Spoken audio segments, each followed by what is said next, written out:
തീർച്ചയായിട്ടും ഞങ്ങൾ ആ കാര്യത്തിൽ ആദ്യമേ എടുത്ത സമീപനം അതാണ്. വയനാടിനെ സമ്പൂർണ്ണമായിട്ട്, കാരണം കഴിഞ്ഞ 2-3 അനുഭവങ്ങൾ നമ്മുടെ മുമ്പിലുണ്ട്. ആ പുനരധിവാസത്തിൻ്റെ കാര്യത്തിൽ നടന്ന മെല്ലെപ്പോക്കും അലംഭാവവും അത് ഇത്തവണത്തെ പുനരധിവാസത്തിൽ ഉണ്ടാവരുത് എന്നുള്ളതിൽ കാര്യത്തിൽ ഞങ്ങൾക്ക് നിർബന്ധമുണ്ട്.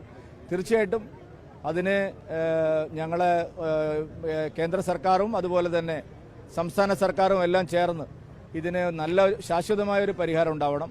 പൊളിറ്റിക്കൽ പാർട്ടി എന്നുള്ള നിലയിൽ ഞങ്ങളും കാര്യമായിട്ട് ഇക്കാര്യത്തിൽ ഞങ്ങളുടെ ഭാഗത്തു നിന്നുള്ള ഇടപെടലുണ്ടാവും. അല്ല, സംസ്ഥാന സർക്കാരിന് ഞാൻ പറഞ്ഞില്ല, അവർക്ക് യാതൊരു ധാരണയും ഇത് സംബന്ധിച്ചില്ല. പുനരധിവാസത്തിന്റെ കാര്യത്തിൽ സമ്പൂർണ്ണമായിട്ട് അവർ ഇരുട്ടിൽ തപ്പുകയാണ്.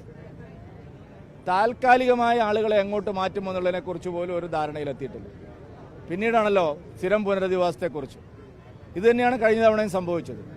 അതുകൊണ്ട് ഈ ഉപസമിതി കാര്യക്ഷമമല്ല മന്ത്രിസഭ.